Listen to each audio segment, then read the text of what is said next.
பிஸ்மில்லாஹிர் ரஹ்மானிர் ரஹீம். கணித்திற்குரிய இஸ்லாமிய சகோதரர்களை, காலையிலிருந்தே கேட்டுக்கிட்டு இருக்கோம்.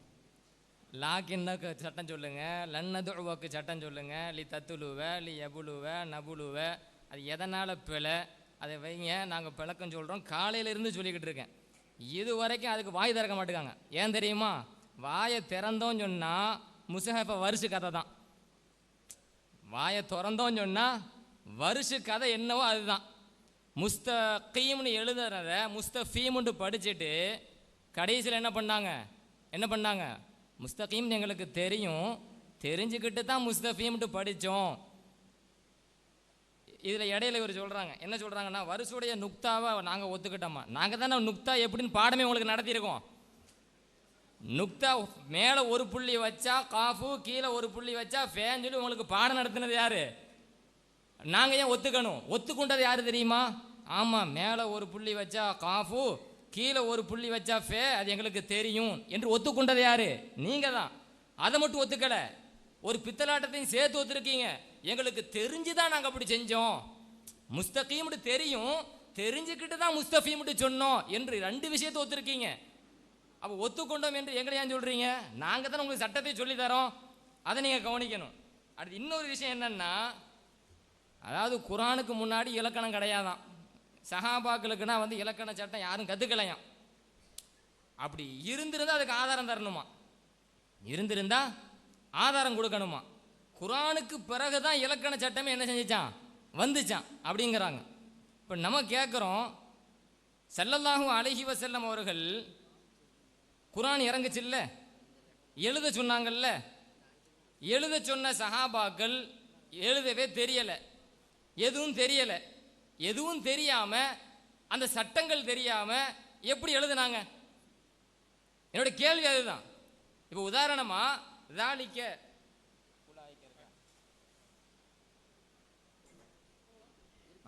உலாயிக்கன்னு இருக்கு. இப்போ உலாயிக்க அப்படின்னு சொன்னால் நம்ம எழுதும்போது கரெக்டாக சொல்கிறேன், முதல்ல அலிஃப் வரணும், அடுத்து லாம் வரணும், அப்புறம் அலிஃப் வரணும், அப்புறம் ஹம்சா வரணும், அப்புறம் காஃப் வரணும். இப்படி இருந்தால் உலாயிக்க. ஆனால் எப்படி எழுதுவாங்க அப்படின்னு சொன்னால், முதல்ல அலிஃப் வரும், அப்புறம் வாவ் வரும், அப்புறம் லாம் வரும், அப்புறம் யா போட்டு மேலே ஹம்சா போட்டிருப்பாங்க, அதுக்கப்புறம் காஃப் வரும், உலாயிக்க. இப்படி எழுதுகிற முறை. இப்போ எழுதுகிற சட்டமே தெரியாதவங்க அது எப்படி கரெக்டாக ஒரே மாடலில் எழுதுறாங்க? எழுதுகிற சட்டம் தெரியலை அப்படின்னு சொன்னால் அது எப்படி எழுதுறாங்க? தாலிக்கன்னு எடுத்துக்கங்க. தாலிக்கன்னு எடுத்துக்கிட்டால் நான் காலையில் சொன்னேன், முதல்ல தாலு, அப்புறம் லாமு, அப்புறம் காஃபு, இப்படி போடுறாங்க. அசலில் படிக்கிறாந்தா தலிக்கேன்னு படிக்கணும், படிக்கணும். ஆனால் தாலிக்கன் எப்படி எழுதுன தெரியுமா? முதல்ல தாலு, அப்புறம் அலிஃபு, அப்புறம் லாமு, அப்புறம் காஃபு, இப்படி போட்டால் தான் தாலிக்கன்னு படிக்க முடியும். ஆனால் எழுத படிக்க தெரியாமல் சஹாபாக்கள் தாலிக்க என்று கரெக்டாக இப்படி ஒரே மாதிரி எழுதுறாங்க. இப்போ எழுத படிக்க தெரிஞ்சாதான் அந்த எழுத்தர்களை அழைத்து நீங்கள் எழுதுங்கன்னு சொல்ல முடியும். இப்போ ஒரு சஹாபிக்கு எழுத தெரியலைங்க, சட்டமே தெரியலை. இப்போ ரசூலுல்லாஹி ஸல்லல்லாஹு அலைஹி வஸல்லம், இங்கே வாங்க, நான் குர்ஆனை சொல்ல போகிறேன், அதை எழுதுங்க அப்படின்னு சொல்கிறாங்க. எந்த நம்பிக்கையில் சொல்கிறது? அவங்க சரியாக எழுதுறாங்களா தப்பாக எழுதுறாங்கன்னு எந்த அடிப்படையில் சொல்கிறது? யாருக்கும் எழுத படிக்க தெரியாதுன்னு வச்சுக்குவோம், சட்டம் தெரியாதுங்கிறாங்க, எந்த சட்டமும் தெரியாதுங்கிறாங்க. எந்த சட்டமும் தெரியாதுன்னு சொன்னால் யாருக்குமே தெரியலன்னு வச்சுக்கோங்க, எப்படி அவங்க சரியாக எழுதுறது? ரசூலுல்லாஹி ஸல்லல்லாஹு அலைஹி வஸல்லம் அவர்கள் நம்பி அந்த சஹாபாக்களை அழைத்து எழுத சொல்லியிருக்கின்றார்களே. அப்போ எந்த சட்டமும் படிக்காம, எந்த சட்டமும் தெரியாம எப்படி ஒருவரை அழைத்து அவங்களை எழுத சொல்லுவாங்க? அப்போ ரசூலுல்லாஹி ஸல்லல்லாஹு அலைஹி வஸல்லம் காலகட்டத்தில் குர்ஆன் இறங்குறதுக்கு முன்னாடியே சஹாபாக்கள் எழுத படிச்சிருக்கிறாங்க, அவங்களும் இலக்கணத்தை படிச்சிருக்கிறாங்க, எல்லாம் தெரியுங்க. உங்களுக்கு தெரியாமனா கிடையாது. ரசூலுல்லாஹி ஸல்லல்லாஹு அலைஹி வஸல்லம் அவங்க காலகட்டத்தில் குர்ஆனுக்கு முன்னாடி இலக்கண சட்டம் இருக்குது, அதை முறையாக படிச்சிருக்கிறாங்க. படித்தவர்களும் இருக்கிறாங்க, படிக்காதவர்களும் இருக்கிறாங்க, நல்லா தெரியும். இருந்தாலும் நேரத்தை கழிக்கணும். ஏன் தெரியுமா? நான் காலையிலேருந்து கேட்ட கேள்விக்கு இன்னும் பதிலை காணும், அதுக்கு ஏதாச்சும் சொல்லணும்ல. அதுக்கண்டு இந்த மாதிரியான ஒரு விஷயத்தை சொல்கிறாங்க.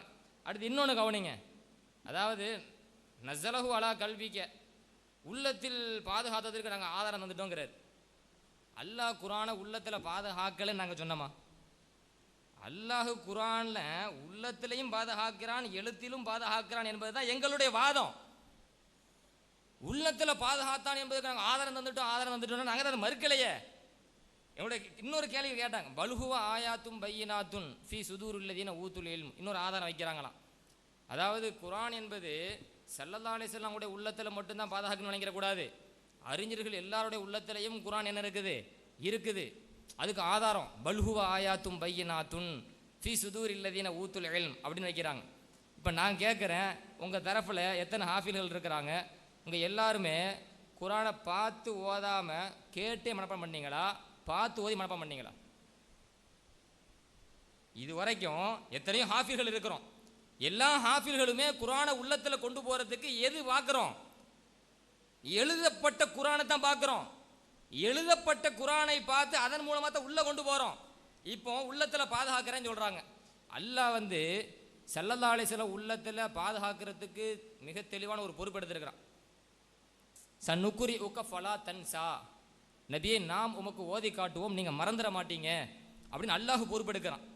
ஸல்லல்லாஹு அலைஹி வஸல்லம் ஏன் அப்படின்னு சொன்னால், ஸல்லல்லாஹு அலைஹி வஸல்லம் அவர்கள் எழுத படிக்க தேவையற்றவர்கள், எழுத படிக்க கற்றுக்கொள்ளாதவர்கள். அப்போ உள்ளத்தில் ஸல்லல்லாஹு அலைஹி வஸல்லம் அவர்களுக்கு குர்ஆன் இறங்குது அப்படின்னு சொன்னால், ஸல்லல்லாஹு அலைஹி வஸல்லம் உள்ளத்தில் அந்த குர்ஆன் பாதுகாக்கிற பொறுப்பை யார் எடுக்கணும்? அல்லாஹ் எடுக்கணும். எனவே சன்னுக்குரி உக்க ஃபலா தன்சா, நீங்கள் மறக்க மாட்டீங்கிறான். இன்னைக்கு நம்மளாம் மனப்பாடம் பண்ணுறோம், இடையில மறக்குதா இல்லையா? மறந்து போச்சுன்னா எதை எடுத்து பார்க்குறோம்? எழுதப்பட்ட குர்ஆன் எடுத்து பார்க்குறோம். ஒரு வசனம் முத்தஷாபியா மாறுதுன்னு சொன்னால் எதை எடுத்து பார்க்குறோம்? எழுதப்பட்ட குர்ஆன் எடுத்து பார்க்குறோம். அப்போ குர்ஆன் எழுத்து வடிவில் பாதுகாக்கப்பட போய் தான் உள்ளத்தில் நமக்கு ஓசை வடிவிலும் பாதுகாக்கப்படுகிறது என்பதை நாம் புரிந்து கொள்ள வேண்டும். எனவே பல்ஹுவாயாத்தும் பையினாத்துன், உள்ளத்தில் குர்ஆன் பாதுகாக்கப்படுது. யார் மறுத்தாத? இன்னைக்கு எத்தனை ஹாஃபில்மார்கள் இருக்கின்றார்களோ அத்தனை ஹாஃபில்மார்களும் எழுதப்பட்ட குர்ஆனை அடிப்படையாக வைத்துத்தான் அந்த குர்ஆன் உள்ளத்தில் சென்றிருக்கிறது என்பதை நாம் புரிய வேண்டும். குர்ஆன் எழுத்துல பாதுகாக்கப்படலைன்னு சொன்னா இன்னைக்கு எப்படி நம்ம ஓசை வரும், உள்ளத்தில் எப்படி குர்ஆன் போகும் என்பதையும் இந்த இடத்தில் நாம் புரிந்து கொள்ள வேண்டும். அதே போல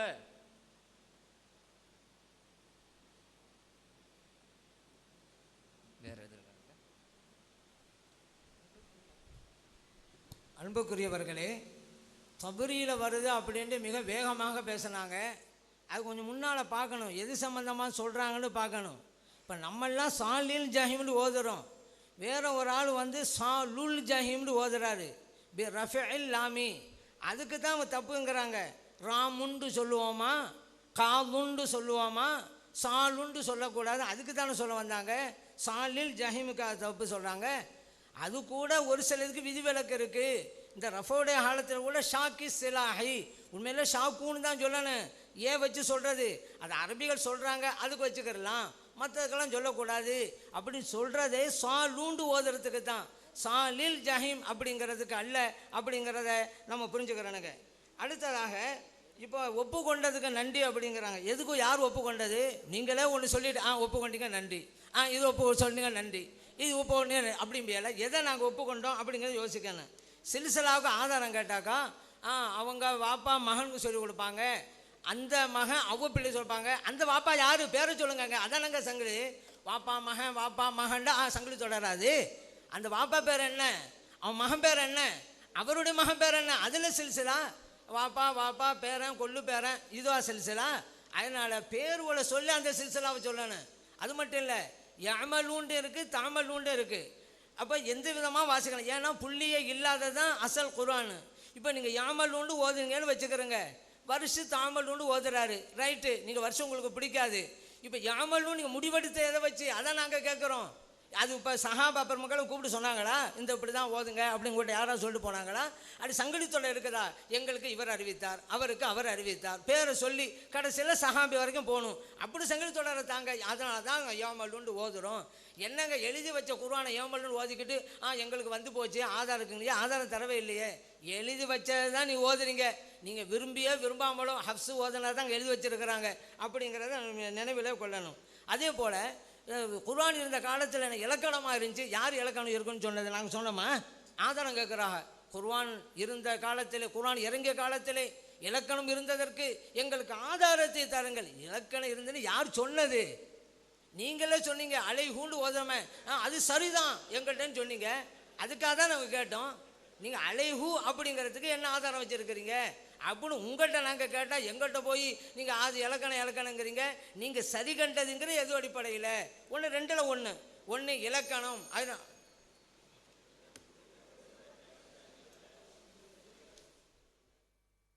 அன்பிற்குரிய சகோதரர்களே, மனிதர்களுடைய பிழையின் காரணமாக குரானை எடுத்து எழுதும்போது பிழை விட்டிருக்கிறார்கள் என்ற வாதம் நச்சுக்கருத்து கிடையாது, அது உண்மை. அதை முஸ்லீம் அறிஞர்கள்லாம் தங்களுடைய நூல்களில் பதிவு செய்து வைத்திருக்கிறார்கள் என்று நிறைய ஆதாரங்களை காட்டணும். ஒன்று, அப்படி ஆதாரம் இல்லைன்னு சொல்லணும். இல்லைன்னு சொன்னால் ஆமாம் அவ்வளோ பேரும் சொல்லியிருக்கிறதுனால நாங்கள் யூத கருத்துங்கிறத வாபஸ் வாங்கிட்டோன்னு சொல்லணும். அப்படியும் இல்லைன்னு சொன்னால் தபுரி, அந்த தப்சீர் எழுதினவங்க, பாக்கில்லானி எல்லாருமே யூத, இப்னு ஹல்தூன் அனைவரும் யூதர்னு சொல்லணும். அதான் முடிவுக்கு வரணும். யூத கருத்துன்னா அந்த கருத்தை யாரெல்லாம் சொன்னாங்களோ எல்லாரும் யூதர்கள்னு சொல்லணும். அதுக்கு இது வரைக்கும் என்ன செய்யலை, பதில் சொல்லவே இல்லை. நுஞ்சிக்கு கேட்டோம், பதில் சொல்லவே இல்லை. ஃபமால் இல்லதீனம் இப்படி எழுத்து இலக்கணம் இருக்கான்னு கேட்டால் அதுக்கு பதில் சொல்லலை. அதில் என்ன புதுசாக இப்போ எடுத்து வச்சுருக்கிறாங்கன்னு கேட்டால், ரசூல்லா காலத்தில் எல்லாருக்கும் எழுத தெரிஞ்சிருந்துச்சு, எல்லாருக்கும் பேச தெரிஞ்சிருந்துச்சு, அதனால் அவங்களுக்கு இலக்கணம் தெரியும் என்று ஒரு அதிசயமான ஒரு வாதத்தை வச்சாங்க.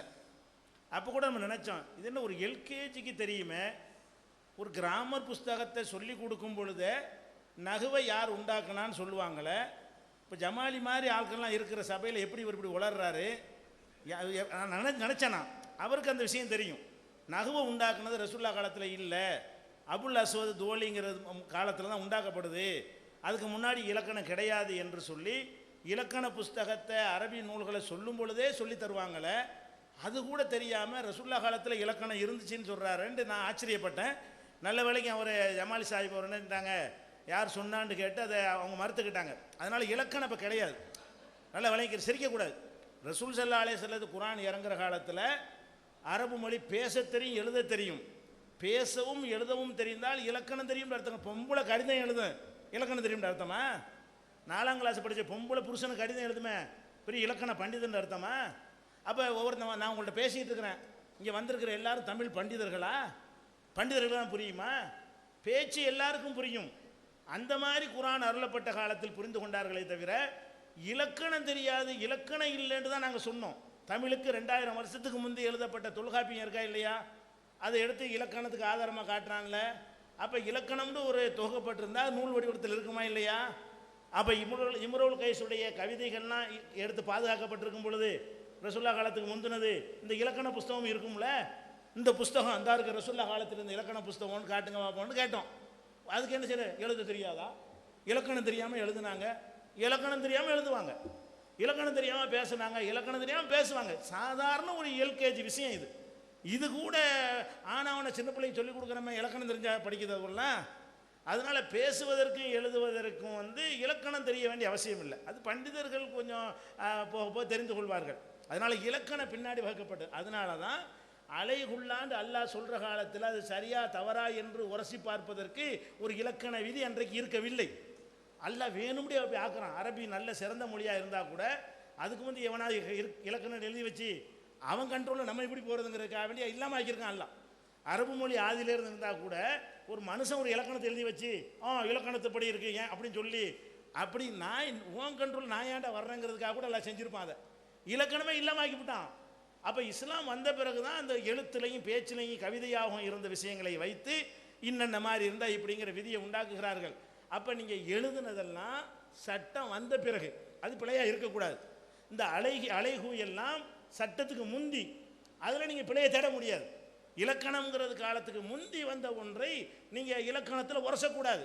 நீங்கள் இல்லதீனண்டு எழுதுவது நுஜி எழுதுனதெல்லாம் இலக்கண காலத்துக்கு பிந்தி, அதை இலக்கணத்தில் உரசுவோம். இது ரெண்டையும் அல்லாவை மனுஷனை சமமாக்குற விதத்தில் என்ன செய்கிறாங்க, ஒரு வாதத்தை வைத்திருக்கிறார்கள். அடுத்து என்ன சொல்கிறாங்க, நாங்கள் என்ன எழுத்தில் பாதுகாக்கப்படலைன்னா சொன்னோம், எழுத்துலையும் பாதுகாக்கப்பட்டிருக்கு, உள்ளத்தில் பாதுகாக்கப்படவில்லை என்றால் சொன்னோம், உள்ளத்திலையும் பாதுகாக்கப்பட்டிருக்கு, எழுத்துலையும் பாதுகாக்கப்பட்டிருக்குன்னாங்க. இது எப்போ சொல்லணும், உள்ளத்தில் உள்ளதும் எழுத்தில் உள்ளதும் ஒரே மாதிரி இருந்தால் தான் சொல்லப்படணும். உள்ளத்தில் நுஞ்சி இருக்கிறது, எழுத்தில் நுஜி இருக்குன்னா எப்படி ரெண்டு பாதுகாக்கப்பட்டிருக்கீங்க, அது எப்போ சொல்லணும், பாதுகாக்கப்பட்டிருக்கிறது. அல்ஹம்துலில்லாஹி ரப்பில் ஆலமீன் ரெண்டும் பாதுகாக்கப்பட்டிருக்கிறது. எழுத்துலையும் அல்ஹம்துலில்லாஹி ரப்பில் ஆலமீன், ஓசையிலையும் அல்ஹம்துலில்லாஹி ரப்பில் ரெண்டும் பாதுகாக்கப்பட்டிருக்கு. அர் ரஹ்மான் ரஹீம் ரெண்டும் பாதுகாக்கப்பட்டிருக்கு. மாலிக் யௌமித்தீன் ரெண்டும் பாதுகாக்கப்பட்டிருக்கு. நுஜில் முமினீன் ரெண்டும் பாதுகாக்கப்படலை. அதிகமான குர்ஆனுடைய எழுத்துக்கள் வந்து ஓசைக்கு ஏற்றவாறு எழுதப்பட்டிருக்கிறது, அது பாதுகாக்கப்பட்டிருக்கிறது. அனைத்தும் பாதுகாக்கப்படலை மனுஷன் எழுதுனதுனால. மனிதன் எழுதுனது பெரும்பாலும் கரெக்டாக எழுதிடுவான், எவ்வளோ பண்டிதனாக இருந்தாலும் எழுத்து பிழை விட்டுருவான். அந்த மாதிரியான ஒரு அடிப்படையில் பிழை ஏற்பட்டிருக்குன்னு தான் நம்ம சொல்லுகிறோம். அப்போ நம்ம என்ன அவங்க வாதம் சொல்கிறதா இருந்தால் என்ன செய்யணும், ரெண்டும் சரி ரெண்டும் ஒரே மாதிரி இருக்குன்னு காட்டினா தான் இந்த வாதம் நிற்கும், ரெண்டுலையும் பாதுகாக்கப்பட்டிருக்குன்னு. அப்போ எழுத்தில் வந்து பேச்சில் வந்து உள்ளத்தில் உள்ளதில் வந்து 100% பாதுகாக்கப்பட்டிருக்கிறது, எழுத்தில் உள்ளதில் 99% பாதுகாக்கப்பட்டிருக்குது. ஒரு ஒரு அவ்வளோ கூட இருக்காது, அதை விட கம்மியான அளவு தான் இருக்கும் பெர்சன்டேஜ் ஒப்பிட்டு பார்த்தோம்னா. அதிகமானது பாதுகாக்கப்பட்டிருக்கிறது. சில இடங்களில் மனிதர் என்ற முறையில் பிழை விட்டிருக்கிறார், அது பாதுகாக்கப்படவில்லை. அல்ஹம்துலில்லாஹி ரப்பில் ஆலமீன் பாதுகாக்கப்பட்டிருக்கிறது, தாலிகல் கிதாப் பாதுகாக்கப்பட்டிருக்கிறது. நுஞ்சுல் முஃமின் எழுதும் போது அவங்க தவறு செய்து விட்டார்கள், இங்கே பாதுகாக்கப்பட்டிருக்குன்னு சொல்கிறோம். அதனால ரெண்டுலையும் பாதுகாக்கப்பட்டிருக்கு என்ற வாதம் முற்றிலும் சரியானது அல்ல. எது கரெக்டாக ஓசைக்கு தகுந்த மாதிரி இருக்குதோ அதில் பாதுகாக்கப்பட்டிருக்கிறது, எது ஓசைக்கு தகுந்த மாதிரி இல்லையோ அது பாதுகாக்கப்படவில்லை. அதை மெய்ப்பிக்கிற விதமாகத்தான் நீங்களே சின்ன நுணை போடுறீங்க, முட்டையை போட்டு வாசிக்காதங்கிறீங்க, இந்த இடத்துல விட்டுருங்கிறீங்க, இந்த இடத்துல அப்படி செய்யுங்கிறீங்க. அப்போ என்ன அர்த்தம், அது ஓசைக்கு ஏற்றவாறு இல்லைன்னு அர்த்தம். இல்லைன்னா என்ன அர்த்தம், அந்த இடம் சரியாக எழுத்தர்கள் சரியாக பாதுகாக்கலை, ஓசைக்கு தகுந்தவாறு பாதுகாக்கவில்லை என்பது என்ன செய்கிறது அதில் தெரிகிறது. அடுத்து ஒரு பயங்கரமான கேள்வி கேட்குறாங்க, வாழையடி வாழையாக குர்ஆன் வந்துச்சுங்கிறீங்களே, இந்த குர்ஆன் புஸ்தகத்தை பார்த்தானுங்க எல்லோரும் மனப்பாடம் பண்ணுறீங்க, குர்ஆன் ஹாஃபிலாக இருக்கிற ஆளுங்க எதை பார்த்து பண்ணுறீங்க, குர்ஆனுடைய புஸ்தகத்தை வச்சு தானே மனப்பாடம் பண்ணுறீங்க, அப்போ எழுத்தில் இருந்தாலும் மனப்பாடத்துக்கு வர்றீங்கன்னு கேட்குறாங்க. அது வாஸ்தவம் தான், புஸ்தகத்தை தான் மனப்பாடம் பண்ணுறோம். எந்த புஸ்தகத்தில் மனப்பாடம் பண்ணுறோம், அந்த எழுத்தல் விட்ட பிழையெல்லாம் சுட்டி காட்டி திருத்தி வச்சுக்கிறீங்களே அதை வச்சு மனப்பாடம் பண்ணுறோம். எதை வச்சு மனப்பாடம் பண்ணல, நுஜியை வச்சுக்கிட்டு மனப்பாடம் பண்ணலை, நுஞ்சின்னு மாற்றிக்கிட்டீங்களே, அதாவது எழுத்தை வந்து தப்பாக எழுதி விட்டார்னு ஒத்துக்கொண்டு பிழையை திருத்தி கொண்டு பேச்சுக்கு தகுந்தவாறு இந்த எழுத்து இருக்குதுன்னு ஆன பிறகு அதை வச்சு மனப்பாடம் பண்ணுறோம்.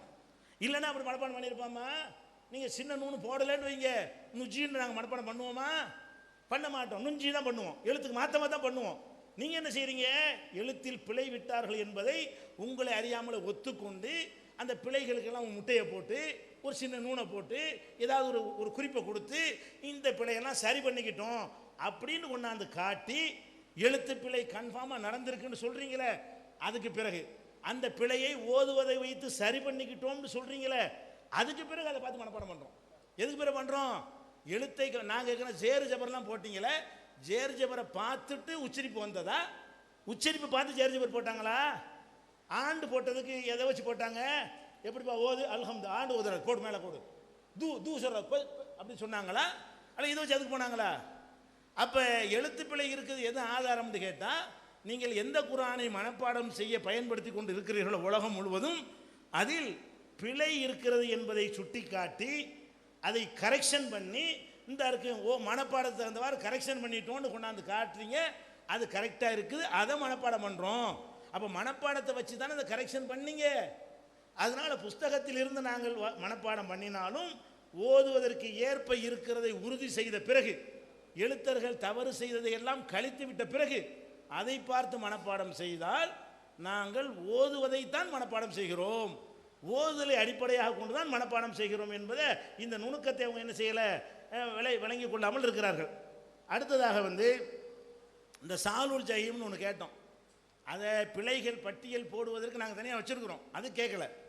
எது கேட்டோம், இதை யார் சொல்கிறா, தபரி சொல்கிறார், அவர் இன்னொரு ஜமாத்து தப்சீர்லாம் சொல்கிறாங்க, அவங்கெல்லாம் இது லஹ்னுன் பிழைன்னு சொல்கிறாங்களே, அவங்க யூதர்களை அதுதான் கேட்டது. நாங்கள் பிழையை நாங்கள் தனியாக சொல்லுவோம், பிழை பட்டியல் தனியாக வச்சுருக்குறோம். அவர் இந்த சாலுல் ஜஹீமில் அவர் சொன்ன வாதம் சரியா தவறாங்கிறதுக்குள்ளே நாங்கள் போகவே இல்லை. நாங்கள் எது கேட்டோம், யூத கைக்கூலின்னு சொல்கிறீங்களே, இப்போ தபரியில் இப்படி எழுதி வச்சிருக்கிறாரு லஹ்னுங்கிறாரு, காத்திப்புகள் தப்பு செஞ்சுட்டாங்கிறாரு, அப்போ அவர் யூத கைக்கூலியா, எழுத்தர்கள் தப்பு செஞ்சாங்கன்ட்டு ஏன் அல்லாவுடைய குறையா நீங்கள் நினைக்கிறீங்க, எழுதுனாலும் அல்லாவா, அப்போ எல்லா காத்திப்புனையும் அல்லாவுடைய இடத்துல வைக்க போகிறீங்களா? அப்போ எழுத்தர்கள் தப்பு செய்து விட்டார்கள் என்று சொல்வது அல்லாஹ்வின் மீது உள்ள குறைங்கிற மாதிரி தப்பு அவங்க உள்ளத்தில் பதிஞ்சிருக்கிறது. அன்றைக்கு அறிஞர்கள் உள்ளத்தில் அப்படி பதியலை, சிந்தனையாளர் உள்ளத்தில் அப்படி பதியவில்லை. சரியான நேரான பார்வை நான் சில பட்டியல் போடுறேன், இன்னும் வந்துக்கிட்டே இருக்கேன். பல அறிஞர்கள் சொல்லியிருக்கிறார்கள், ஒருத்தர் ரெண்டு பேர் கிடையாது. நீங்கள் மறைச்சிங்க, மக்களுக்கு சொல்லவில்லை, நீங்கள் அதெல்லாம் எடுத்து பார்க்கவே இல்லை, நீங்கள் அப்படியே வாழையடி வாழையாக போயிட்டு இருக்கிறீங்க. அவ்வளோ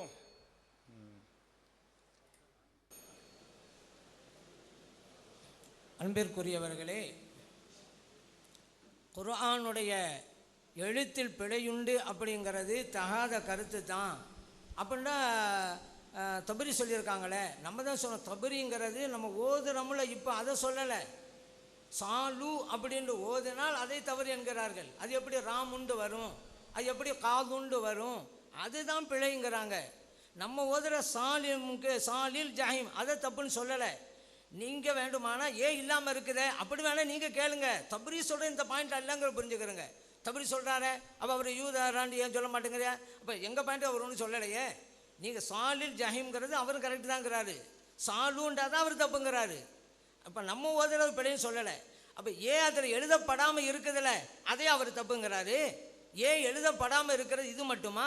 குர்ஆனில் உங்களுக்கு எத்தனை வேணும்? நாங்கள் பட்டியல் போட்டு வச்சுருக்கோம். ஏன் எழுதப்பட வேண்டிய இடத்துல ஏன் எழுதப்படாமல் இருக்கிறது பட்டியலே எங்கிட்ட இருக்குது, வேண்டுமான தர்றோம். அது அவர் பிழைன்னு சொல்லவே கிடையாது. ஏன்னா அவர் சாலூண்டு வாய்த்தால் தவறுங்க, அதை இங்கே கொண்டு வரீங்க. அவர் தானே தவறுன்ட்டாரு. அவர் லஹ்னுன்னு சொல்கிறது எதுக்கு அதை பாருங்க அப்படி நம்ம சொன்னோம். அடுத்ததாக இந்த நுஞ்சி அங்கே வந்து ஒரு நூல் தான் இருக்குது, 2 நூல் போட்டது பதில் சொல்லலையான்னாங்க. நான் வந்து எப்பயும் சொல்லிட்டோமே. அதுபோல் வருஷம் சொல்லுகிறார்னு வேற நீங்கள் சொல்லி காட்டுங்க. போன அமர்வில் அபு அம்புரங்கர் இருக்கிற ஒரு நூனை வச்சே ஓதுறாரு. ஹப்ஸுங்கிறவர் 2 நூனை வச்சு, ஹப்ஸும் மற்றவர்களும் நுஞ்சின்னு 2 நூனை வச்சு ஓதுறாங்க. அதனால் நுஞ்சின்னு அங்கே ஓதுங்கிற அடையாளத்துக்காக ஒரு சின்ன நூனை போட்டு வச்சுருக்காங்க. நீங்கள் அசல் எழுத்தை பார்த்தீங்களாக்கா அங்கே ஒரு கோடு தான் இருக்கும். ஒரு நூனா 2 நூனாங்கிறது உங்களுக்கு புரியாது. ஒரு கோடு இருக்கும். அதில் ஒரு நூல் என்று முடிவு எடுக்கிறவங்க இருக்கிறாங்க, 2 நூல்னு முடிவு எடுக்கிறவங்க இருக்கிறாங்க. 2 வகையான கராத்து இருக்குது, அவ்வளவுதான். இங்கே பதில் சொல்லலைங்கிறீங்க. அது சொல்லியாச்சு ஏற்கனவே. இதுக்கு மாற்றமாக இருந்தாலும் நீங்கள் சொல்லுங்கள், நாங்கள் பதில் எப்போயோ சொல்லியாச்சு. அடுத்ததாக இலக்கணம் அப்படிங்கிற இப்போ நம்ம பேசுகிறோம்ல இலக்கண சட்டங்கள் அது இல்லை அந்த நபியலாம் ஸல்லல்லாஹு அலைஹி வஸல்லம் காலத்தில்.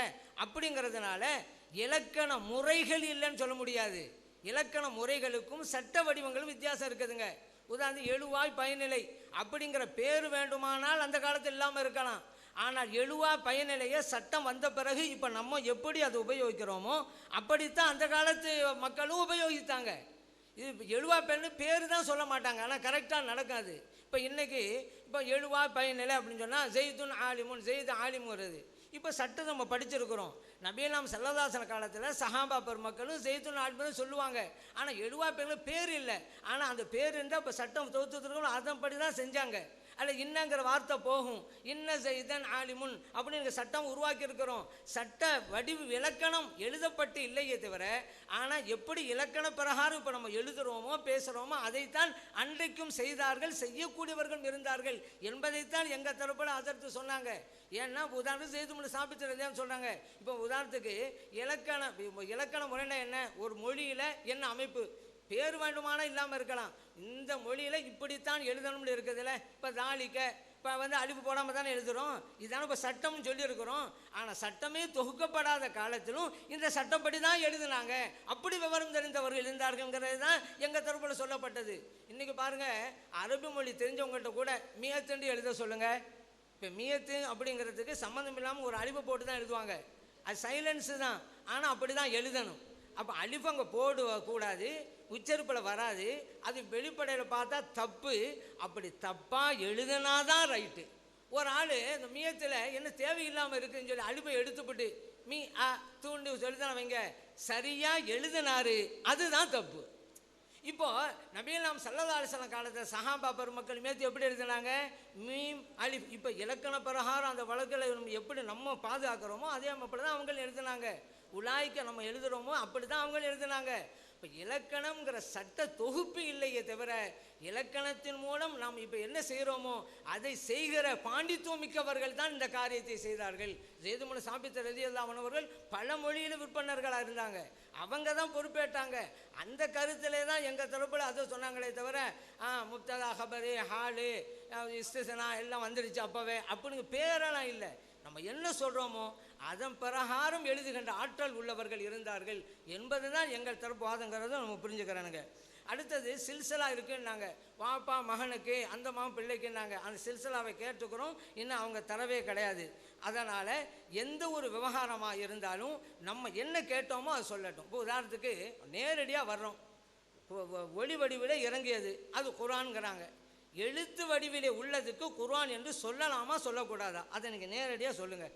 எழுத்து வடிவில் உள்ளதுக்கு குர்ஆன் சொல்லலாமா, குர்ஆன் சொல்லக்கூடாதா? குர்ஆன் என்று சொல்லலாம் என்றால் பிழை இருக்கிறது என்றால் பாதுகாக்கப்படலை என்று வரும். அதுக்கு உங்களுடைய பதில் என்ன அப்படிங்கிறத நீங்கள் சொல்லணும்.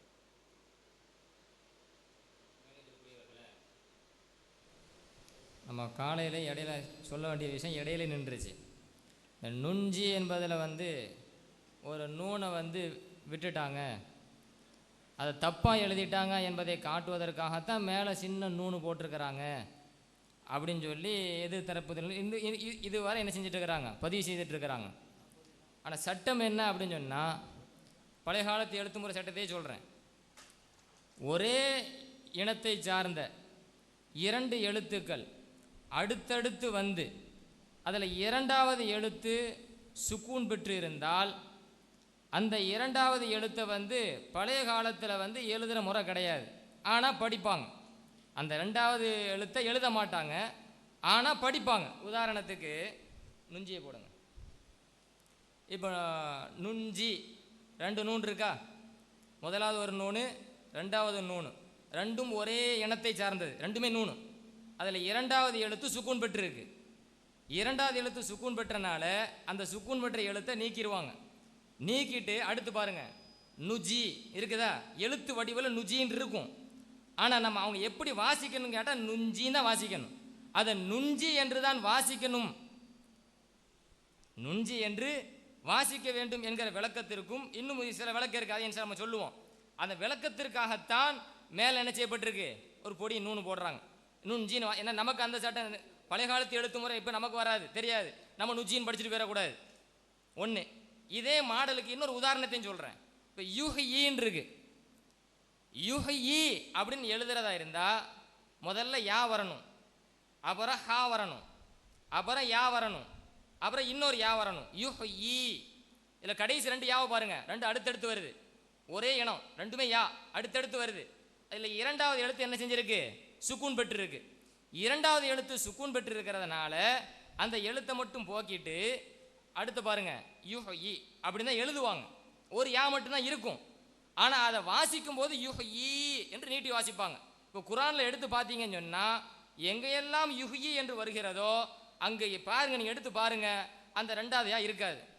அதை அடையாளத்துக்கு என்ன செய்வாங்க, ஒரு பொடி யா போட்டிருப்பாங்க அல்லது கடா சேர் போட்டிருப்பாங்க. நம்ம யுஹி என்று நீட்டி படிப்பதற்காக வேண்டி ஒன்று சின்ன யா போட்டிருப்பாங்க, நம்ம யுஹின்னு நீட்டி படிக்கணும், அல்லது கடா சேர் ஒரு கோடு வந்திருக்கும் கீழே, யுஹின்னு என்ன செய்யணும், நீட்டி படிக்கணும். இது ஒரு உதாரணம். அதுக்கப்புறம் பாருங்க தாவூது. தாவூது என்று எழுதுறதா இருந்தால் முதல்ல தால் வரணும், அப்புறம் அலிஃப் வரணும், அப்புறம் வாவு வரணும், 2வதும் வாவு வரணும், அப்புறம் தால் வரணும். இப்படி இருந்தால் தான் தாவூது அப்படின்னு படிக்க முடியும். ஆனால் 2 எழுத்து அடுத்தடுத்து வருதா, வாவு. தாவூதில் 2 எழுத்து அடுத்தடுத்து வருது, வாவு. அதில் 2வது எழுத்து என்ன செஞ்சிருக்கு, சுக்கூன் பெற்று இருக்கு. 2வது எழுத்து சுக்கூன் பெற்று இருந்தனால அந்த எழுத்து நீக்கிடுவாங்க. நீக்கிட்டு ஒரு வாவு தான் போடுவாங்க, தாவூது. வெளிப்படையாக பார்த்தீங்கன்னா ஒரு வாவு தான் இருக்கும். ஆனால் அது எப்படி வாசிப்பாங்கன்னா தாவூத் என்று தான் என்ன செய்வாங்க, வாசிப்பாங்க. நீங்கள் குர்ஆனை எடுத்து பாருங்க, தாவூது என்பதில் ஒரு வாவு தான் இருக்கும். ஆனால் நீட்டி தான் படிக்கணும். நாம் நீட்டி சரியாக படிக்கணும் என்பதற்கு தப்பாக எழுதிட்டாங்கன்னு சொல்லி அவங்க மேலே வாவு போடலை, தப்பாக எழுதிட்டாங்க என்பதற்காக வேண்டி வாவு போடலை, நம்ம ஒழுங்காக படிக்கணும் என்பதற்காகத்தான் மேலே வாவு போட்டிருக்கிறாங்க. யுஹி என்பதில் சின்ன யா போட்டிருப்பாங்க. அரபி குர்ஆன் எடுத்து பாருங்க, சின்ன யா போட்டிருப்பாங்க. அது தப்பாக எழுதிட்டாங்க என்பதை காட்டுறதுக்கு இல்லை, நம்ம கரெக்டாக படிக்கணும். அவங்க எழுத்து கரெக்டாக எழுதிட்டு வராங்க. இதையெல்லாம் சரியாக புரியணும். இதை புரிந்து தான் காலையிலே சொல்ல வந்தேன். இடையில பிரேக் ஆகி போச்சு, வருஷுடைய மேட்ரு வந்துட்டு வருஷில் மாட்டிக்கிட்டாங்க. மாட்டிக்கிட்டு இப்போ என்ன செய்கிறாங்க, வேறு விதமாக திசை திருப்புறாங்க. இன்னொன்னையும் சொல்கிறேன், நான் காலையில் இருந்து இப்போ வரைக்கும் கேட்டுக்கிட்டு இருக்கேன். லாக்கின்னா லன் நதுவ லி தத்துலுவ லி எபுலுவ ஓ நபுலுவ, இது ஏன் பிழை என்று சொன்னீங்க. சஹாபாக்கள் பிழையாக எழுதியிருக்காங்கன்னு சொல்கிறீங்க. அது எப்படி பிழை என்பதை எங்களுக்கு இப்போ நிரூபித்து காட்டணும்னு சொல்லி காலையிலிருந்து கேட்டுக்கிட்டு இருக்கோம். இன்னும் வரைக்கும் ஒரு பதிலும் சொல்லலை. அவங்க கேட்ட அத்தனை கேள்விகளும் நாங்கள் உள்ள பூந்து பதில் சொல்லிக்கிட்டு இருக்கோம், பதில் சொல்லலைங்கிறாங்க. வருஷ பற்றி பேசுகிறாங்க, பதில் சொல்லிட்டோம். நுஞ்சி பற்றி பேசுகிறாங்க, பதில் சொல்கிறோம். இது என்ன கேள்விகள் கேட்கப்படுதோ அதுக்கு பதில்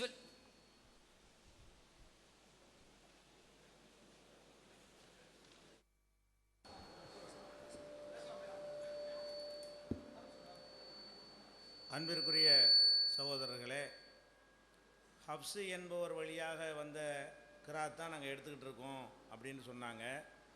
வர்ஷு என்பவருடைய வழியாக வந்ததை எடுத்துக்கணும்னாங்க. அவங்க யார்? இது கேட்டோம்ல, கேட்டால் சொல்லுவோன்னு வேறு சொன்னீங்க, மறுபடியும் கேட்கணும்னு சொல்லிவிட்டோம். திருப்பி திருப்பி கேட்கணுன்னு அதுக்கு முன்னுரிமை கொடுத்து சொல்லாமல் அதை கண்டுக்கிறாமல் போகிறீங்களே. ஹப்ஸுண்டா யார்? அவர் நம்பிக்கையான ஆள் தானா? நேர்மையான ஆள் தானா? அவருடைய ஹதீஸுகள்லாம் சரியா? எத்தனை ஹதீஸ் அறிவிச்சிருக்காரு? அவரை பற்றி அறிஞர்கள்லாம் என்ன சொல்லியிருக்கிறாங்க? வருஷங்கிறீங்களா, அவர் கரெக்டான ஆள் தானா? ஆளே கரெக்டாக இல்லாட்டி அவருடைய ரிவாயத்தை எடுத்துக்கலாமா? அல்லது அவருடைய ரிவாயத்துக்கள்லாம் அறிஞர்கள் என்ன சொல்கிறாங்க? எத்தனை ஹதீஸ் அறிவிச்சிருக்கிறாங்க? வருஷுடைய எத்தனை ஹதீஸ் புகாரில் இருக்குது, முஸ்லீமில் இருக்குது? ஹப்ஸுடைய ஹதீஸ் எத்தனை இருக்குது? அதனுடைய நிலை என்ன? அவங்களுடைய இதை தான் ஏற்றுக்கொள்ளணும் என்பதற்கு அவர்கிட்ட நீங்கள் கண்ட சிறப்புகள் என்ன? இதை கேட்டமே, இதை சொன்னால் எல்லாத்துக்கும் டாபிக் தெளிவாயிரும். ஹப்ஸு வழியாக வரலைங்கிறது தானாக கிளியர் ஆயிரும். ஹப்ஸு வழியாக வந்தால் அதனாலே நிராகரிச்சிடலாம். அப்படியான ஒரு தகுதியான ஒரு ஆள் ஹப்ஸுங்கிற ஆள். அப்போ நம்ம என்ன கேட்குறோம்? நீங்கள் சொல்லக்கூடிய ஹப்ஸு யாருன்னு எங்களுக்கு படம் பிடிச்சு காட்டுங்க. எல்லாம் ரெக்கார்டு இருக்குது, வரலாறு இருக்குது. நீங்கள் சொல்லக்கூடிய வரிசை யாருங்கிறத உங்கள்கிட்ட இருக்கிற வரலாறு எடுத்து காட்டுங்க. அதில் சில கேள்விகள் இருக்குது. இதில் உள்ள எல்லா குழப்பத்துக்கும் அதில் தீர்வு இருக்குது. அது கண்டிப்பாக நீங்கள் அதை பதில் சொல்லி ஆகணும். முக்கியமான கேள்வி இது, அதை நாங்கள் சொல்லிக் கொள்கிறோம். அடுத்ததாக இப்போ நுஞ்சி இருக்குது இல்லையா? நுஞ்சிக்கு அவங்க பதில் சொல்கிறாங்க. இப்போ தான் சொல்கிறாங்க. என்ன பதில் சொல்கிறாங்கன்னா, ஒரே மாதிரியா 2 எழுத்து வந்துச்சின்னு சொன்னால், ரெண்டாவது சுக்குன் நுண் இப்படி வந்துச்சின்னு சொன்னால், ரெண்டாவது இதை விட்டுறணும். இதுதான் அரபுடைய எழுத்து முறை அப்படிங்கிறாங்க. அரபுடைய எழுத்து முறை இதுன்னு சொன்னால், இதுக்கும் சேர்த்து பதில் சொல்லியாச்சு. இந்த வாதத்தை வைத்தவர் இதே மாதிரி வருவதெல்லாம் எடுத்து காட்டினார். நுண் சிஹாண்டு காட்டினார். 2 நூன் இருக்குது. நுண், இந்த நுஞ்சிக்கு காட்டின மாதிரி நுண் சிஹாண்டு எடுத்து இப்போ இல்லை, முதல்லையே இந்த வாதத்தை வைக்கும் போதே காட்டணும். இந்த படத்தை டிஸ்பிளே போட்டு காட்டணும். அப்போ நுண் சிஹாண்டு இருக்குது. அப்போ நுசிஹாண்டு இருக்குதாங்க. நீங்கள் சொல்ல மாதிரி நூ இன் ஒரே எழுத்தாலும் 2 தடவை வந்திருக்கு. நுண் ரெண்டாவது சுக்குன் இருக்குல்ல. நீங்கள் ஒரு விதி இருக்குன்னு நீங்களா சொல்கிறீங்களே தவிர அந்த விதிப்படி இல்லையே. எதுலேருந்து இந்த விதி எடுத்தீங்க? இந்த விதி இருந்தால் இது ஏன் லகுன்னு தப்புன்னு சொல்கிறாங்க. பல அறிஞர்கள் சொன்னாங்க, எடுத்து காட்டுறமே. இந்த விதி இருந்துச்சுன்னா அப்போ நுஞ்சில் ஒரே மாதிரியா இருக்குதான், அதனால ஒரு நூனை விட்டுட்டாங்களா, அதான் விதியாம். அது விதின்னா அப்போ குரானில் எல்லாத்தையும் ஒரு நூனை எடுத்துறீங்களா? விட்டுறது தான் விதின்னு எதுலேருந்து எடுத்தீங்க அந்த விதி? அதாவது பிழை இருக்குன்னு தெளிவாக தெரியுது. அதை முட்டுக்கட்டை பண்ணுறதுக்காக என்ன செய்கிறாங்க? இப்படி யாரோ சிலர் எழுதி வச்சுருப்பாங்க பதிலுங்கிற பேரில். இந்த மாதிரி பதில் எழுதி யூதர்களுக்கு பாயிண்ட் எடுத்து கொடுத்துருவாங்க. இந்த மாதிரி பதில் எழுதுறவங்க யார் சொல்கிறாங்க? இது தப்பு, எழுத்தர்கள் செஞ்ச பிழைங்கிறவங்க யூதர்களை வாயடைக்க செய்வாங்க. இந்த மாதிரி பதிலை சொன்னால் மாட்டிக்கிறவங்க. அடுத்து என்ன சொல்கிறீங்க? யுஹி, ஏக்கு எடுத்து ஒரு ஏ வருதான், 2 சுக்கூன் வருதான். அப்படி வந்துச்சுன்றாலே அந்த ஒரு ஏ விட்டு வாங்கலாம். இந்த யுஹி கும்பிட்டு இருக்குது, அதே மாதிரி தான் இருக்குது. ஒரு ஏ இருக்கா, அதுக்கடுத்து 2வது சுக்கூன் இருக்குதா, 2வது விட்டு இருக்கா, வச்சிருக்குதா? வச்சிருக்குது. இதுதான் விதியாம். யுஹின்னு வந்தால் அது ஏன் அந்த யுஹியில் அந்த ஏ போனுச்சுக்கிற வேற காரணம் இருக்குது அவர் எடுத்து காட்டினதுக்கு. அதை விளங்காமல் என்ன செய்கிறாருன்னு கேட்டால் புதுசாக கண்டுபிடிக்கிறார். விதியிலேருந்து இவர் சொல்கிற மாதிரி தெரியல, என்னத்தையாவது ஐடியா பயணம் தான் சொல்லி பார்ப்போம். அது நிற்காது எப்போவுமே. ரூல் முடிஞ்சோ? ஏன் பெல் அடிக்கிறாங்க? சரி, அப்போ ரூலில் இருந்தால் கரெக்டாக இருக்குமுங்க. தானாக உண்டாக்கினா மாட்டிக்கிடுவாங்க, முரண்பட்டுரும். இன்னும் சொல்ல போனால் இந்த நுஞ்சிக்கு சொன்ன பதில் என்ன? நீங்களே சொன்ன பதில் என்ன? அது விடப்பட்ட நூன், விடப்பட்ட முறையாக இருந்த விடப்பட்ட என்ன சொல்லுவாங்க? நீங்கள் வாட்சி காட்டினீங்க. அது என் நூனில் மத்ரூகா ஃபில் முசஹபில் உஸ்மானியா, உஸ்மானுடைய முசஹபில் விடப்பட்ட நூனை காட்டுவதற்கு இந்த மேலே ஒரு நூனை போட்டிருக்கிறோம். அப்போ விடப்பட்டதுன்னு யாராவது சொல்லுவாங்களா? முறையாக இருந்தால் அது விடப்பட்டதுன்னு சொல்லுவாங்க. முறை தவறி விடப்பட்டிருக்குன்னு நீங்களே ஒரு பதிலை சொல்லிவிட்டு, ஆஹா வசமாக பிழைன்னு ஒத்துக்கிட்டோமேன்னு தெரிஞ்ச பிறகு பிழை இல்லைன்னு ஒரு டைப்பாக சொல்லி பார்ப்போமே, பிழைன்னு ஒருக்கா சொல்லி பார்ப்போமே, பிழை இல்லைன்னு ஒருக்கா சொல்லி பார்ப்போமேன்னு சொல்லி பார்க்குறீங்க. இது விதிலாம் கிடையாது. விதி இருந்தால் இந்த வாசகத்தை போட்டிருக்க மாட்டீங்க. நீங்கள் வச்சுக்கிற இந்த ஹப்ஸு கிராத்தில் லாஸ்ட் பேஜில் எழுதியிருக்கிறோம், அதையும் எழுதி போட்டிருக்கிறோம். இந்த நூன் ஏன் போட்டிருக்கிறோம் என்று கேட்டால், உஸ்மான் காலத்தில் விட்டுட்டாங்க, அதை காட்டுறதுக்காகத்தான் போடுறோன்னு அதிலையும் எழுதியிருக்கிறான். நீங்கள் சொன்ன பேப்பர்லையும் இருக்கிறது, இன்னும் பலரும் எழுதியிருக்கிறார்கள். அப்போ என்ன விளங்குது? ஒரு விஷயத்துக்கு 2 பதில் சொல்கிறாங்க. ஒன்று, நூனை விட்டுட்டாங்க, விட்டதை நாங்கள் அடையாளம் காட்டுறதுக்கு போட்டிருக்கிறோம். ஒரு பதில், விடவுலாம் இல்லை, இதுதான் கரெக்டான முறை, 2 நூன் வந்தால் விட்டு தான் ஆகணும் அப்படின்னு 2வது பதில். 2வது பதிலுக்கு உதாரணம் காட்டினது இன்னும் 2வது பதில் நுண்ணும் தப்பாக போச்சு, யுகின்னு ஒன்று காட்டினாங்களே அதுவும் தப்பாக போச்சு. அது எடுத்து காட்டினதெல்லாம் இதான் பதில். எதுக்குங்க மனிதர்கள் பிழை செய்வாங்க? அல்லாட்ட வாதம் பாதுகாக்கப்பட்டு ஒரு வரியில் முடிக்க வேண்டிய ஒரு விஷயத்தை நாங்கள் சொன்ன நிலைநாட்டுங்கிறக்காக வேண்டி எதுக்கு வரட்டுப்படி வாதம் முடிக்கிறீங்க? இதை ஆர்குமெண்ட்டில் நிற்கிற மாதிரி விஷயமா நீங்கள் சொல்கிறதெல்லாம் இருக்குதா? அப்போ எழுத மாட்டார்களா, ஆனால் இப்படி தான் செய்வாங்களான்னு ஒரு அதான் ரூல் மாதிரி சொல்கிறாரு. அப்போ ரூல் மாதிரி இருந்தால் இதையெல்லாம் மென்ஷன் பண்ணி அறிஞர்கள் வந்து தப்பாக எழுதிட்டாங்கன்னு ஏன் சொன்னாங்க? இலக்கண விதியில் இருந்தால் இலக்கணம் தெரிஞ்ச அறிஞர்கள் இப்னு கல்துன் மாதிரி அறிஞர்கள்லாம் இதை பிழைன்ற லிஸ்ட்டில் கொண்டு வந்திருப்பாங்களா? இலக்கணம் வந்து இப்னு கல்துனோட நமக்கு நிறைய தெரியுமா? அப்போ அந்த மாதிரியான ஒரு அடிப்படையில் ஏன் சிந்திக்க மாட்டேங்கிறாங்க? இதை பதிவு செய்து கொள்கிறோம். இன்னும் எவ்வளோ அறிஞர்கள் சொல்லியிருக்காங்கன்னு பாருங்கள். சொன்னார்கள் நாங்கள் பதில் சொல்கிறதுல புகுந்து விளையாடுறோம்னு. ஆனால் உண்மைதான், அங்கேயும் இங்கேயும் புகுந்து விளையாண்டுக்கிட்டு தான் இருக்காங்களே தவிர உருப்படியான பதிலை சொல்ல காணா.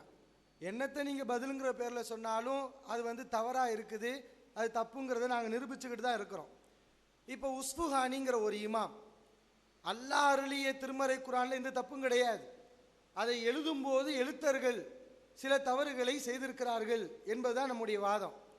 இந்த இமாம் உஸ்புஹானி என்ற இமாம் ஹிஜ்ரி 502 மௌத்தா போகிறாங்க. இந்த அறிஞர் ஒரு நூலை தொகுக்கிறார். முஹாலராத்துல் அதிப்பாயி வ முஹாவராத்து ஷுஅராயி வல் புலகாயி, இலக்கியவான்களுடைய உரையாடல், கவிஞர்கள், கலை வல்லுநர்கள், அவர்களுடைய பேச்சு வழக்க முறைகள், இதுதான் புக்குடைய பேரே. அந்த புக்கில் வந்து அவர் சொல்கிறாரு, தலைப்பு போடுறார், மாஃபில் குர்ஆனின் தகீரில் கிதாபத்தி, குர்ஆனில் மாற்றி எழுதப்பட்டுள்ள எழுத்துக்கள், குர்ஆனில் மாற்றமாக எழுதப்பட்டுள்ள விஷயங்கள் அப்படின்னு தலைப்பு போட்டு அதுக்கு கீழே அந்த இமாம் சொல்றாரு, கானல் கௌமுல்லதீன கதபுல் முஸ்ஹஃப லம் யகூனு கத் ஹத்தகுல் கிதாபத, குர்ஆனை எழுதிய அந்த எழுத்தர்கள், அந்த சாரார் எழுத்து திறமை உள்ளவர்களாக இருக்கவில்லை. யாரு சொல்றா? இமாம் உஸ்புஹானி அவர்கள் அந்த நூலில் சொல்றாங்க, குர்ஆனை எழுதிய எழுத்தர்கள் எழுத்து திறமை உள்ளவர்களாக இருக்கவில்லை. ஃபலிதாலிக உலியா தஹருஃபுன் அலா கைரி மா யஜிபு அன் தகூன அலைஹி, இந்த திறமை, எழுத்து திறமை அவரிடத்தில் இல்லாத காரணத்தினால்தான் எந்த எழுத்து எங்க இருக்கக்கூடாதோ அந்த இருக்கக்கூடாத இடங்கள்ல எழுத்துக்களை வச்சிருக்கிறாங்க அப்படின்னு அந்த இமாம் தெளிவாக குறிப்பிடுகிறார். இந்த இமாம் யாரோ வழிகேடரோ முஅத்தஸிலாவோ இவர் கிடையாது. இவரை பற்றி இமாம் சுயூத்தி அவர்கள் சர்டிஃபிகேட் கொடுக்குறாங்க. எப்படி கொடுக்குறாங்க? வஹுவ மின் ஐமத்தி சுன்னாவல் பலாகா, இவர் சுன்னத் ஜமாத் இமாமு. யாரு? உஸ்புஹானிங்கிறவர் சுன்னத் ஜமாத் இமாமு, இலக்கிய திறமை உள்ள இமாம் அப்படிங்கிறாரு. அவர் தொகுத்துள்ள அல்ஃபால் குர்ஆன்ங்கிற நூலை தொகுத்திருக்கிறாரு. வ அலைஹா யாத்திமாதுல் ஃபுகஹாய் வல் ஹுக்கமாய் ஃபி அஹ்காமிஹிம், தங்களுடைய சட்டங்களில் நீதிபதிகள், சட்ட வல்லுநர்கள் இந்த நூலை எல்லாம் ஆதாரமாக காட்டுவார்கள். இந்த நூலில் தான் கவிஞர்கள், இலக்கியவான்கள் எல்லாம் தங்களுடைய கவிதைகளுக்கு மேற்கோள் காட்டுவார்கள். அப்படிப்பட்ட திறமை உள்ள, இலக்கிய திறமை உள்ள அந்த இமாம் குர்ஆனை எழுதிய எழுத்தர்கள் தவறுதான் செய்திருக்கிறார்கள் என்று தெள்ள தெளிவாக சொல்லியிருக்கிறார். அப்ப நீங்க சொல்லுங்க, உஸ்புஹானி மிகப்பெரிய யூதன் அப்படின்னு சொல்லுங்க. சொல்லிட்டு இருக்கிறோம் அப்படின்னாச்சுன்னா, அல்லாஹ் இறக்கிய வேதத்தில் வந்து எந்த குறைபாடுகளும் இல்லை, அது வந்து தூய்மையாக தான் இருக்கிறது என்று சொல்கிறோம். குர்ஆனை எடுத்து எழுதிய எழுத்தர்கள் தான் சில பிழைகளை செய்திருக்கிறார்கள் என்பதையும் நாம் ஆதாரத்தோடு சொல்கிறோம். அப்படி சொன்ன அவங்களுடைய வாதம் என்ன? குர்ஆனில் எழுத்து பிழை இருக்குதுன்னு நீங்கள் சொன்னீங்கன்னா அது யூத நசாராக்கள் அப்படிங்கிற மாதிரி அவங்க சொல்லிட்டு இருக்கிறாங்க. ஆனால் சின்ன சின்ன பிழைகள் இருக்கிறதுக்கே இப்படி குதிக்கக்கூடியவர்கள் குர்ஆனை வந்து அவமரியாதை செய்கிறாங்களா இல்லையா? அந்த விஷயத்துக்கு இவங்க என்ன செஞ்சு இருக்கணும்? அந்த கித்தாபையே தூக்கி எரிஞ்சிருக்கணுமா இல்லையா, அல்லது எரிச்சிருக்கணுமா இல்லையா? ரத்துல் முக்தாரில் வருது, லவ் ராஃப ஃப கதஃபல் ஃபாத்திஹத்தை, ஒரு ஆளுக்கு வந்து மூக்கில் இருந்து ரத்தம் வந்து அவர் வந்து அந்த ரத்தத்தை போக்குறதுக்காக வேண்டி சூரத்துல் ஃபாத்திஹாவை தன்னுடைய நெத்திலையும் மூக்கிலையும் வந்து ரத்தத்தினால எழுதினால் ஷிஃபா கிடைக்கும் என்பதற்காக எழுதினால் அது கூடும். அதே மாதிரி சொல்லிட்டு இப்படி சொல்லிட்டு அடுத்து சொல்றாங்க, ஒபில் பவுலி ஐலன், சிறுநீரனால மூத்திரத்தினால குர்ஆனை, அது ஃபாத்திஹா சூராவை எழுதி நெத்தில எழுதினாச்சுன்னா இதுவும் கூடும். ஏங்க நான் கேட்குறேன், சின்ன சின்ன எழுத்துப்பிழை இருக்கிறதுக்கே யூதர் கிறிஸ்தவருடைய கைக்கூலி என்று சொல்லக்கூடிய நீங்க உங்களுடைய மதவு நூலில் வந்து ஃபாத்திஹா சூராவை மூத்திரத்தால எழுதணும்னு சொன்னா நீங்க என்ன செய்யணும்? உண்மையிலே உங்கள்கிட்ட ஈமான் இருந்தா என்ன செஞ்சு இருக்கணும்?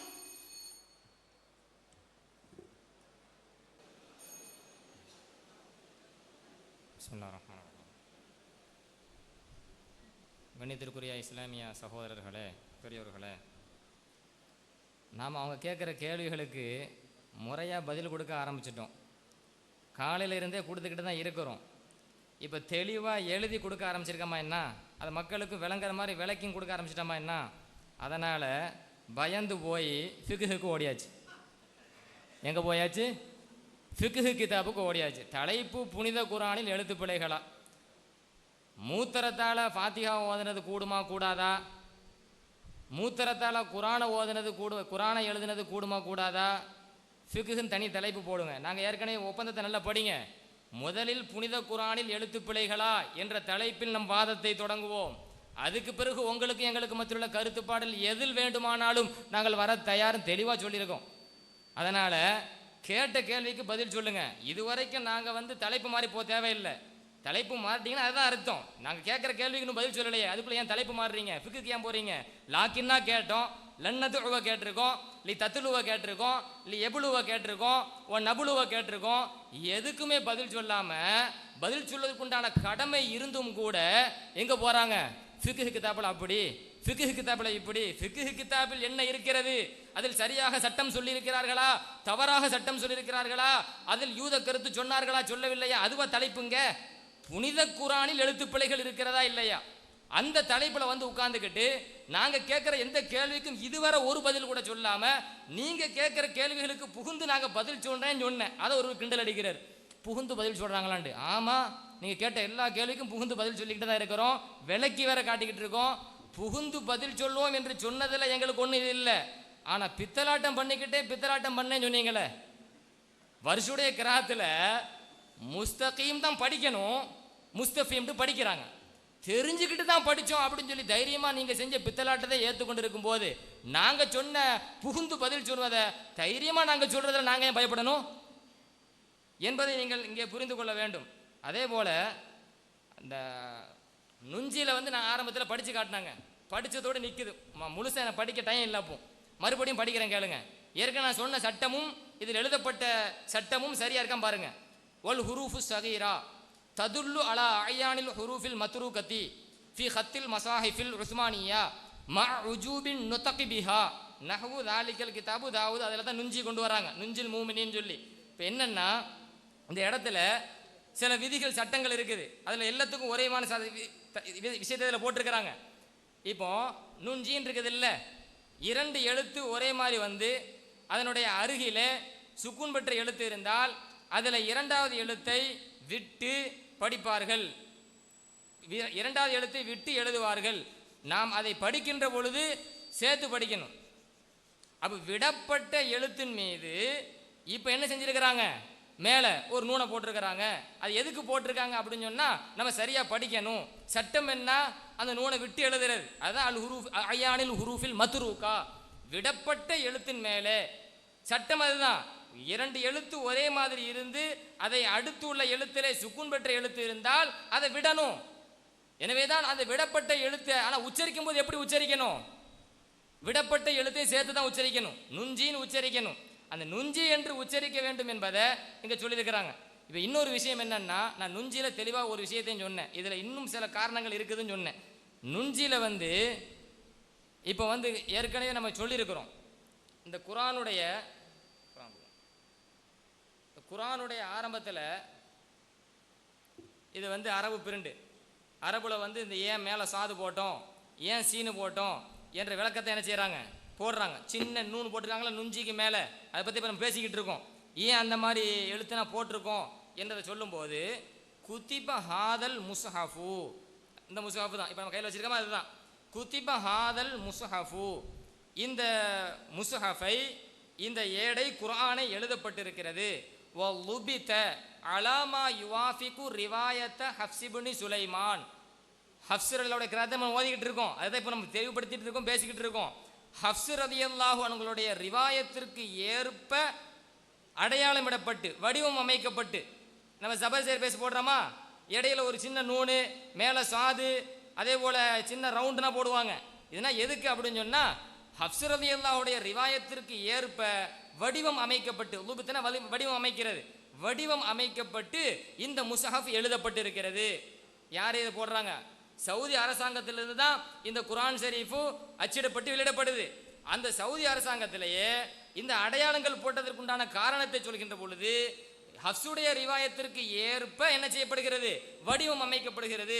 இப்போ நுண்ஜீன் இருக்கு, விடப்பட்டு இருக்கு, அதுக்கு மேலே ஒரு நூன் போடுறாங்க. அந்த நூன் போட்டு நம்ம வாசிக்கணும்னு சொல்கிறோம்.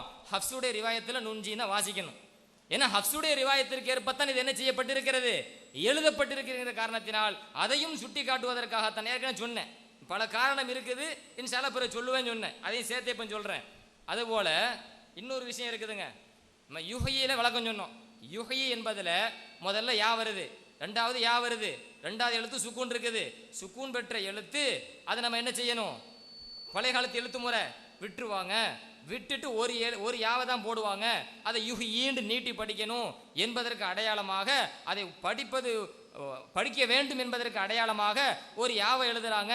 சின்ன யாவோ அல்லது கடா சேரோ, ஏதோ நம்ம அந்த கரெக்டாக உச்சரிப்பும் விதத்தை காட்டுவதற்காக வேண்டி ஒரு சின்ன யாவோ அல்லது ஒரு கடா சேரோ போட்டிருப்பாங்க என்று நம்ம சொல்லியிருக்கிறோம். இதுக்கு குர்ஆன்ல எங்கெல்லாம் யுஹி என்று வருகிறதோ எல்லா இடத்துலையும் இப்படி தான் இருக்குன்னு சொன்னோம்.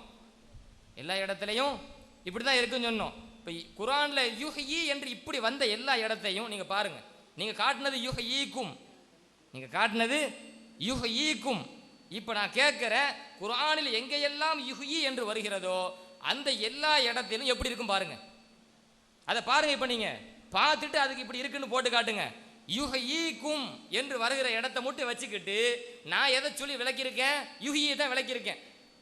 நான் போட்டு விளக்குனது எதை தான்? யுஹியை தான் விளக்கியிருக்கேன். விளக்கி குர்ஆன் எடுத்து பாருங்கன்னு சொல்கிறாங்க.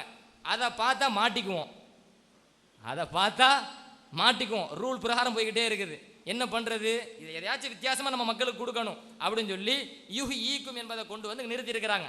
நிறுத்தி பார்த்தீங்களா, இது சட்டத்துக்கு முரண்படுதா என்று நம்மளுடைய எண்ணங்களை டைவர்ட் பண்ணுறாங்களே தவிர, நான் அந்த முஸ்ஹஃபே உஸ்மான்ல எழுத்தர்கள் சஹாபாக்கள் சரியான ரூல் பிரகாரம் தான் எழுதியிருக்கிறார்கள் என்பதை நாம் அடிக்கடி நிரூபித்துக் கொண்டிருக்கிறோம். அதே போல நாம் கேட்ட கேள்விகளுக்கு சரியான பதிலை ஒரு பதில் கூட, ஒரு வார்த்தைக்கு கூட இன்னும் தரலை. அதை நான் நினைவூட்டி கொண்டே இருக்கிறேன். லாக்கின்னில் இருந்து பல விஷயங்கள் இருக்கிறது. அதை மறுபடியும் சொல்கிறேன். அதுக்கு வாங்க, உங்களுக்கு தெரியலைன்னு சொன்னால் கண்டிப்பாக நாங்கள் என்ன செய்கிறோம்? விளக்குறோம். சஹாபாக்கள் மேலே அநியமாக என்ன செய்யாதீங்க, பழி போடாதீங்க. வருஷுடைய மேட்டரில் மாட்டின மாதிரி மாட்டிடுவோம் என்று பயப்படாதீங்க. விஷயத்துக்கு வாங்க, நாங்கள் என்ன செய்கிறோம்? தெளிவுபடுத்துகிறோம். அதை விட்டு போட்டு ஃபிக்குன்னு ஏன் பயந்து அங்கே ஓடணும்? தலைப்புக்குள்ளே நில்லுங்க. அதுதான் என்னுடைய வாதம்.